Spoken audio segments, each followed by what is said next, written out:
ఒకసారి అసలు నిన్న స్పోర్ట్స్ సందర్భంగా మంచిగా భలే పొలిటికల్ ఇవి ఉన్నాయి.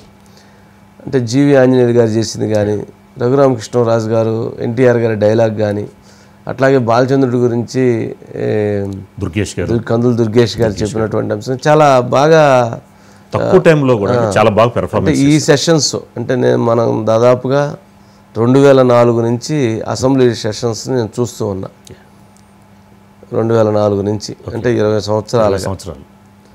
ఎప్పుడు అసెంబ్లీలో ఇలాంటి వాతావరణం ఎప్పుడు నేను చూడలే.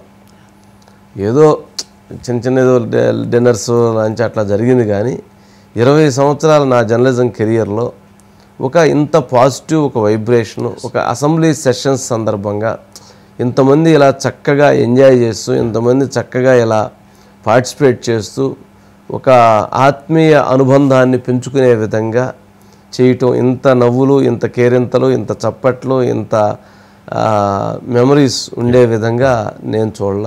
నేనే కాదు, జర్నలిజంలో ఉన్నటువంటి వాళ్ళు ఎవరు కూడా అలా చూసి ఉండరు. బట్ ఈరోజు నిన్న అసెంబ్లీ సాంస్కృతిక కార్యక్రమాల్లో భాగంగా కావచ్చు, స్పోర్ట్స్ మీట్లో భాగంగా కావచ్చు, ఈ జరిగినటువంటివి చాలా అద్భుతంగా ఉన్నాయి. అందుట్లో కూడా ప్రజెంట్ పొలిటికల్ ఎమ్మెల్యేస్ ఎదుర్కొంటున్నటువంటి, పొలిటికల్ సిస్టమ్ ఎదుర్కొంటున్నటువంటి అనేక అంశాలకి ఇవన్నీ కూడా, ఈ వాతావరణం, వాళ్ళ వ్యాఖ్యలు అన్నీ కూడా చాలా దగ్గరగా ఉన్నాయి. మరి అందులో ఒకసారి అవి ప్లే చేయండి ఒక్కొక్క ఇది. అదే రణభేరి, ఈ కుమార్తెలికి, ఈ మారణ హోమానికి ఏనాడో ఎక్కడో నిరాశ్రయంగా సన్యాసించబడి ప్రపంచ సౌఖ్యానికి ఆవల విసిరివేయబడిన జుత్తి భాగాల పాటి కారడవిలో ఆరవిల్లి నాగమ్మవనే నిన్ను నలగామరాజనే ఆ దురాత్ముడు నీ ఆతిథ్యానికి మేనుపరిచి చేరదీసి అందజేసుకుని అమోచ్ఛవతో రందించకపోతే ఇతని చరిత్ర ఉండేది కాదే. అఖండ పలనాటి సీమ ఖండ ఖండాలుగా నరకబడి అంతఃకలహాలతో రొమ్ము గుతుకుని పోయేది కాదే, రొమ్ము గుతుకుని పోయేది కాదు. ఏమంటివి జాతి నెపమన సోతశుద్ధుని కింద నిలువ అర్హత లేదందువా. ఎంత మాట. ఇది క్షాత్ర పరీక్షయే గాని క్షత్రియ పరీక్ష కాదే, కాకూడదు. ఇది కుల పరీక్షయే అందువా. నీ తండ్రి భరద్వాజుని సంభవం ఎట్టిది. అతి దుభుక్షాకరమైన నీ సంభవం ఎట్టిది. కుండలో పుట్టిదివి కదయా, నీదే కులము. అంతేగాక ఇది జనరల్గా ముందేమో కందులు దుర్గేష్ గారు, ఆయన తన ప్రావీణ్యతను ప్రదర్శించారు. రఘురామకృష్ణరాజు గారు మన రన్నింగ్ రేస్ దగ్గర నుంచి ప్రతి గేమ్లో, ప్రతి దాంట్లో, చివరికి సాంస్కృతిక కార్యక్రమాల్లో కూడా తన ప్రతిభని ప్రదర్శించారు. అయితే అంటే అది ఆ టీంకి ఆ స్పిరిట్. సరే, ఇదొకటి. జీవి ఆంజనేయులు గారిది, అట్లాగే సుందరపు విజయ్ కుమార్ లీడ్ చేసింది, అది ఇంకొక డిఫరెంట్ రోల్. పడి నవ్వారు. అదొకసారి ప్లే చేయండి.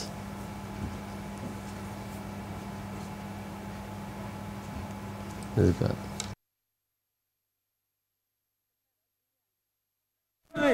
పాండురాజును కనలేదా, నాతో చెప్పిందేమయ్యా. భక్తి క్షత్రబీజ ప్రాధాన్యములతో సంకరమైన మా గురువంశము ఏనాడో కులహీనమైనది. నేను కులము వ్యర్థవాదములకు. హలో అన్నా, ఎక్కడున్నారు? ఇంట్లోనే ఉన్నారా? ఏంద్ర తమ్ముడు ఈ టైంలో ఫోన్ చేశావు? అన్నా, నిద్రపోతున్నారా? అరే, నీ అమ్మ గడుపు సల్లంగుండా రేత్రి 2 గంటల ఫోన్ చేసి నిద్రపోతున్నావా అంటావేరా? అన్నా, మీరేగా చెప్పింది ఎంత అర్ధరాత్రి కాల్ చేసినా ఫోన్ ఎత్తుతానన్నారు కన్నా. అసలుకి మా ఫ్రెండ్స్ ముందు చేశాను, ఫోన్ లిఫ్ట్ చేస్తారా లేదా అని కాల్ చేశాను. అబ్బో, అన్నా మీతో పని ఉందన్నా, రేపు కలవాలన్నా. టౌన్ లో ఉంటారు కన్నా. అరే తమ్ముడు, అన్నా రేపు ఉంటావా అని అడగటానికి రేపు 2 గంటల ఫోన్ చేసావంటరా? ఏంద్రా రామయ్య ఫోన్ చేసిను? బండి ఆపారా? బండి ఆపారా? స్ట్రైట్ గా వస్తుంటే అడ్డంగా వచ్చి పేకోదమంటున్నారన్న. పేకోదమన్నారా? ఇక ఇక్కడ కానిస్టేబుల్ గారు ఉన్నారు, మీరు మాట్లాడండి, ఫోన్ ఇస్తాను. కానిస్టేబుల్ తో మాట్లాడాలా? అరే మా ఎమ్మెల్యే గారు మాట్లాడతారు, ఫోన్ మాట్లాడండి అన్న. ఏదో డ్రంక్ అండ్ డ్రైవ్ కేసు రాస్తారంటున్నారట. అరే తమ్ముడు, నువ్వు పనికి మాలిన పని చేసి తాగి మందు తాగి డ్రైవ్ చేయొచ్చంటరా? నీ ప్రాణం ఏమైద్దిరా? ఇదిగో ఇట్టాడి మాత్రమే రికమెండ్ చేయను. ఇదిగో రేపు నుండి తాగితే ఒప్పుకోను అన్నా. ఏ పనున్నా మీకు ఫోన్ చేయమని చెప్పారు కదా అన్న. ఏంది ఏ పనున్నా ఫోన్? ఇట్టాడి పని ఉంటే ఫోన్ చేయమన్నానంటరా నేను? రేపు పొద్దున పోలీస్ స్టేషన్కి వచ్చి మాట్లాడతాలే, నేను ఫోన్ చేస్తాను. రేపు పొద్దున వదిలిపెడతారు కానీ ఫైన్ కట్టు రేపు పొద్దున. అంతేనన్నా? అరే ఫోన్ పెట్టారా, ఇసుకెచ్చబాకరా. సరేలేనా? సరేలే చూద్దాం. మన సత్యనారాయణ కూతురు పెళ్లి అయింది కదా, మరి పెళ్లి కొడుకు పెళ్లి కూతురు చూసానన్నా. పెళ్లి కొడుకు ఎలాగున్నాడు తెలుసానా అన్నా? నల్లటి పావులు డబ్బాలాగా ఉన్నాడే. పెళ్లి కూతురు ఉందన్న, పెళ్లి కూతురు రంబలాగా ఉంది. సరే బాగుంది, వాళ్ళిద్దరు చూస్తే పాట వచ్చింది. కాలరాత్రికి చందమామకు ముళ్ళు పెట్టే మూడలోకం అన్నా. ఏం పాట? పౌరానికి పంజరానికి పెళ్లి చేసే మూడలోకం అన్నా. కాలరాత్రికి చందమామకు ముళ్ళు పెట్టే మూడలోకం. మన రామారావు నాన్నమ్మ లేదా పూర్ణ మార్కెట్ దగ్గర 94 కేజీలు కేక్ పెట్టారా ఆవిడ. 94 సంవత్సరాలట. అవును, 94 సంవత్సరాలు, 94 కేజీలు. నేను ఎక్కడ చూడలేదు. గిన్నీస్ రికార్డ్ అవ్వాలి. పెద్ద ఆవిడ చేతికిచ్చి నువ్వే కొయ్యాలంటున్నారు. ఆవిడేమో కత్తెల పట్టుకుని చాకు ముసలిదాయి మళ్ళీ మళ్ళీ ఉండదు కదా. అన్నా రాలిపోయే పువ్వా నీకు రాగాలెందుకే అన్నా, రాలిపోయే పువ్వా నీకు రాగాలెందుకే, వాలిపోయే పుత్త నీకు తోటమాలి నీకు తోడు లేడులే అన్నా. రాలిపోయే పువ్వా అలా తెచ్చిపోయాడు కదా. దింపుడు దగ్గర పెట్టి చుట్టూ తిరుగుతున్నారన్న. చుట్టూ తిరుగుతుంటే నేను మరి ఆగలేకపోయానన్నా. లే లే లే లే లే లే నారాజా, లేవనంటావా నన్ను లేపమంటావా, లేవనంటావా నిద్ర లేవనంటావా. సూత్రం పెట్టి అలా సూత్రం పెట్టి నాకు చిన్న అర్జెంట్ పని ఉండి వచ్చాను. చెప్పండి ఏంటి? మా నియోజకవర్గంలో మొన్న పెళ్ళి అయింది అన్నగారు. అమ్మాయి ఏమో మా ఊరు అమ్మాయి, అబ్బాయి ఏమో పెళ్లి కొడుకు మీ నియోజకవర్గం అబ్బాయి, మా ఊరు.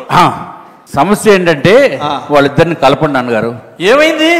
ఏమని చెప్తామన్నగారు? ఫస్ట్ నైటే పారిపోయాడు అన్నగారు. ఏంటి ఫస్ట్ నైటే పారిపోయాడు? దానికి నేనేం చేయాలి? ఏదో విధంగా పెళ్లి కొడుకుని తీసుకుని వచ్చి మా నియోజకవర్గ అమ్మాయితోటి కాపురం చేయించాలన్నగారు మీరు. దానికి నాకేంటి బాధ్యత అన్నగారు? ప్లీజ్ అన్నగారు. మన సీఎం గారేమో 4 పిల్లలను కనాలి, 3 పిల్లలను కనాలి అంటున్నారు అన్నగారు. మరి ఆయన చెప్పింది చేయాలి కదా అన్నగారు. ఏమనుకోవద్దు. వెంకటేష్ సార్ ఏందయ్యా మా ఎమ్మెల్యే గారు? సీఎం గారు ఆదేశాలు సార్, సీఎం గారు ఆదేశాలు. 4 పిల్లలు. అవును సార్. సరే ఎట్టో కట్ట పెళ్లి కొడుకుని బెత్తలాడి తీసుకొచ్చి పంపిస్తా. అదే రణభేరి. ఈ కోటలికి తనకి అసలు పవన్ కళ్యాణ్ గారు, చంద్రబాబు గారు అసలు అంటే అది ఎమ్మెల్యేలు చాలామంది ఎదుర్కొంటున్నటువంటి సమస్య. రేత్రి 1 గంటకు 2 గంటలకు ఫోన్ చేసి సానా ఇక్కడ అందరూ పార్టీలో కూర్చొని ఉన్నాము, ఊరికి ఒకసారి హాయి చూద్దాం చేస్తూ ఉంటారు. ఇల్లేని ఉదయం అంతా తిరిగి ఎక్కడ పోయి ఉంటారు. రకరకాలు అంటే వాళ్ళు ఫేస్ చేస్తున్న నైట్ డ్రంక్ అండ్ డ్రైవ్లో ఉన్నప్పుడు ఎమ్మెల్యేలకు ఫోన్ చేసిన వాళ్ళు చాలామంది ఉంటారు. రైతు పోలీస్ కేసులని, లేదా ఆ కేసు అయింది, వాడితో గొడవ పడ్డాం, వీడితో గొడవ పడ్డాం, ఇవన్నీ ఎట్లాంటి చాలా ఇష్యూస్ పాపం వాళ్ళు ఫేస్ చేస్తున్న ఇష్యూస్ని దాన్ని బాగా పర్టికులర్గా దాన్ని వాళ్ళు నిజంగా వాళ్ళు పడుతున్న బాధలే కాబట్టి వాళ్ళు చెప్పడంలో వాళ్ళకి ఈజీగా ఉండిద్ది. ఈ సందర్భంగా చంద్రబాబు నాయుడు గారు, పవన్ కళ్యాణ్ గారు అట్టన్న నవ్వటం అనేది మనం అసలు ఎక్కడ ఈ మధ్యకాలంలో చూశారు? అసలు ఆయన దాంట్లోనే ఎప్పుడు చూశారు? అంత వైబ్రెంట్గా వాళ్ళు దాంట్లో ఇన్వాల్వ్ అయ్యారు. అంటే వాళ్ళు ఎమ్మెల్యేలు ఏంటి అనేది వాళ్ళకి అర్థమైంది, ఏ ప్రాబ్లమ్స్లో ఉన్నాయి అనేది. రైట్. శ్రీనివాస్ మురళి ఉన్నారండి. మురళి అని అజిత్ గారు ఇద్దరు. శ్రీనివాస్ గారు వస్తారని మురళి గారు ఉన్నారు సార్. మురళి అజిత్ గారు ఉన్నారు. అజిత్ గారు. వంశీ గారు, దీని తర్వాత ఇంకొకటి ఇంకా బాగుంది వంశీ గారు, జీవి ఆంజనేయులదే. ఒక కార్యకర్త వచ్చి ఇంజనీరింగ్ సీట్ కావాలి మా కొడుకు అని చెప్పి అడుగుతాడు. అదేంటంటే ఇంటర్ పాస్ గాడు ఆ కొడుకు. ఇంటర్ పాస్ గానోడికి ఇంజనీరింగ్ సీట్ అంటే మా కొడుకు లోకేష్ పాదయాత్ర మొత్తం యువగళం యాత్ర మొత్తం నడిచాడన్నా, ఆ తర్వాత నీకోసం నేను పలానా సెంటర్లో ఫ్లెక్సీ పెట్టింది నేనే అన్నా, నా ఇదికి వస్తే పసుపు వస్తుంది రక్తము, అలాంటిది కార్యకర్తల్ని విస్మరిస్తావా అని చెప్పి బాగా గట్టిగా మాట్లాడతాడు వంశీ గారు. అది కూడా ఈరోజు ఎమ్మెల్యేలు కానీ ఈవెన్ గవర్నమెంట్ కూడా ఎదుర్కొంటున్న సమస్య. అంటే కార్యకర్తలకు ఏం చెయ్యట్లేదు అంటే అక్కడ అసలు ఇంటర్ పాస్ కావాలి కదా వంశీ గారు ఇంజనీరింగ్ చేరాలంటే. కానీ మీరు కార్యకర్తలకు ఏం చెయ్యట్లేదు, రేపు ఎలక్షన్కి వస్తారు కదా లోకల్ బాడీస్కి, అప్పుడు మీరే మమ్మల్ని ఎత్తుక్కుంటా వస్తారు, ఇవన్నీ బెదిరిస్తుంటాడు అనమాట అతను. ఇదంతా కూడా ఒక స్కిట్ వేశారు వంశీ గారు. అదే వాళ్ళు ఎదుర్కొంటున్న ఇబ్బందులు కూడా స్కిట్ రూపంలో వేశారు. అది ఫస్ట్ టైం చాలా అసలు ఎంత పాజిటివ్గా వేశారంటే అది చూసి అందరూ ప్రతి ఒక్కళ్ళు ఇలాంటి ఎదుర్కొనేదే వంశీ గారు. అందరూ పడి నవ్వారు ఆ స్కిట్ అయితే జీవి ఆంజనేయులు గారిది. ఓకే గారు. రైట్. నెక్స్ట్ శ్రీనివాస్ గారు. శ్రీనివాస్ ఏంటి నిన్న మీరు అటెండ్ అయ్యారా ప్రోగ్రామ్కి? గుడ్ ఈవినింగ్ వంశీ గారు. నిన్న ప్రోగ్రామ్ చాలా చాలా చాలా బాగా జరిగింది. ఎందుకంటే నేను కూడా చాలా అంటే దాదాపు ఒక 15 ఏళ్ళుగా ఈ సెక్రటేరియట్ అసెంబ్లీ సమావేశాలని కవర్ చేస్తా ఉన్నాం.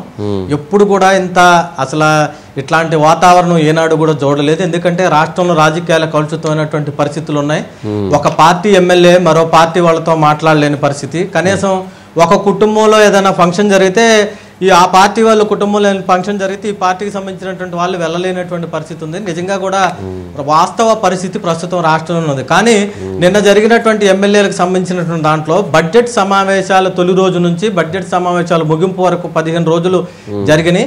అన్నిట్లో కూడా పూర్తి స్థాయిలో ఆటల పోటీలు నిర్వహించాలని, ఆటల పోటీలు అయిన తర్వాత పూర్తిగా వాళ్ళకి ఫంక్షన్ చేయాలనేటువంటి దానికి స్పీకర్ దాన్ని నిర్ణయించారు.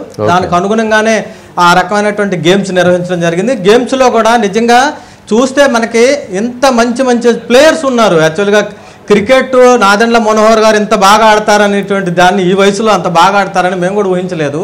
మిగతా పార్టిసిపేట్ చేసినటువంటి ఎమ్మెల్యేలు అట్లా 75 ఏళ్ళు పైగా ఉంటాయి బుచ్చయ్య చౌదరి గారికి, ఆయన కూడా ఆటల్లో పార్టిసిపేట్ చేశారు. అంటే ఇక్కడ వయసుకి సంబంధం లేకుండా ప్రజాప్రతినిధులు అందరూ కూడా చిన్నపిల్లల్లాగా అయ్యి లేకపోతే యువతలాగా మారి వాళ్ళంతా కూడా ఆట పోటీల్లో పాల్గొనాలని చెప్పేసి అక్కడ గెలుస్తామో ఓడతామన్నది కాదు, మేము కూడా వీటిలో పార్టిసిపేట్ చేశానటువంటి ఒక అభిప్రాయాన్ని వ్యక్తం చేయడం కోసం దీన్నంతా కూడా మనం పూర్తిగా లైవ్ ఇచ్చిన పరిస్థితి ఉంది. అందరూ కూడా ప్రజలందరూ కూడా వీక్షించే అవకాశం ఉంది. ఎందుకంటే ఎమ్మెల్యేలు అంటే ఎప్పుడు కూడా గత 5 ఏళ్ల కాలం మనకు చూస్తే కూడా అసెంబ్లీ సమావేశాల్లో బూతులు తిట్టుకోవడం, ఒకళ్ళని తిట్టడం లాంటిటువంటి అంశాలే ఉన్నాయి. కానీ ఈ బడ్జెట్ అసెంబ్లీ సమావేశాలు ఎక్కడా కూడా బూతులు కానీ అలాంటివి లేకుండా సంబంధించినటువంటి దాంట్లో గ్లాన్స్ కి సంబంధించినటువంటి ఇలాంటివన్నీ జరిగాయి. అయితే నిన్న సాంస్కృతిక కార్యక్రమాలు తీసుకుంటే మాత్రం అసలు అన్నిటికంటే హైలైట్ ఏంటంటే అసలు వాళ్ళలో ఇంత నైపుణ్యం ఉంది, ఇంత బాగా చేస్తారు వీళ్ళు అనేటువంటి దాన్ని కనీసం ముఖ్యమంత్రి కూడా గుర్తించలేకపోయారు. ఆయన చెప్తున్నారు, సీఎం చెప్పారు చాలా సందర్భాల్లో అసలు మీలో ఎంత నైపుణ్యం ఉందంటే అసలు ఈ మొత్తం ప్రోగ్రామ్ చాలా అదుర్సు, ఎమ్మెల్యే ప్రోగ్రామ్స్ మాత్రం అదుర్సు అని చెప్పేసి ముఖ్యమంత్రి స్పష్టం చేసిన పరిస్థితి ఉంది. ఎందుకంటే పవన్ కళ్యాణ్, చంద్రబాబు నాయుడు ఇద్దరు సీఎం డిప్యూటీ సీఎం ఇద్దరు కూడా స్టార్టింగ్ నుంచి ఎండింగ్ వరకు పగలపగడి నవ్వుతున్న పరిస్థితి ఉంది. నాకు తెలిసి నేను చంద్రబాబు నాయుడు గారిని దాదాపు ఒక 10-15 నెలలుగా చూస్తున్నాను. ఆయన ఎప్పుడు కూడా ఇంత నవ్విన పరిస్థితి ఎప్పుడు లేదు. ఎప్పుడు కూడా చాలా సీరియస్ గా ఉంటారు. ఎవరైనా నవ్వు ఒకవేళ ఏదన్నా జోకేసినా కానీ జస్ట్ చిరునవ్వు నవ్వుతారే కానీ ఇప్పుడు కూడా ఆయన అంత పగలబడి నవ్వినటువంటి పరిస్థితుల్లో. కానీ చాలా మంచి వాతావరణాన్ని క్రియేట్ చేశారు ఈ అసెంబ్లీ సమావేశాల ద్వారా. ఒక రకమైనటువంటి రాజకీయ వాతావరణమే కాదు, ఒక రకమైనటువంటి అందరి మధ్య ఒక పార్టీలో కాదు అన్ని పార్టీల్లో 3 పార్టీల్లో కూడా కుటుంబ మనమంతా కూడా ఒక ఫ్రెండ్స్, మనమంతా ఒక కుటుంబం, మనమంతా కలిసిమెలిసి ఉండాలి, మన అందరిలో ఏమైనా చిన్న ప్రాబ్లమ్స్ ఉన్నా మనం అన్ని మర్చిపోవాలి, ఇట్లాంటి వ్యవహారం మనం చేయాలి ఒక అంశాన్ని మాత్రం చాలా క్రియేట్ చేశారనేటువంటి చెప్పాలి. ముఖ్యమంత్రి కూడా చాలా స్పష్టంగా చెప్పారు. వచ్చే సమావేశాలే కాదు, భవిష్యత్తులో కూడా ఇట్లా ఆట పాటలు మేము కూడా పార్టిసిపేట్ చేస్తాం. ముఖ్యమంత్రి గారు డిప్యూటీ సీఎం గారిని ఇద్దరిని కూడా పార్టిసిపేట్ చేయమని స్పీకర్ గారు కూడా కోరిన పరిస్థితి ఉంది. ఏమైనా చాలా బాగా జరిగిందని చెప్పేసి మనం భావించవచ్చు.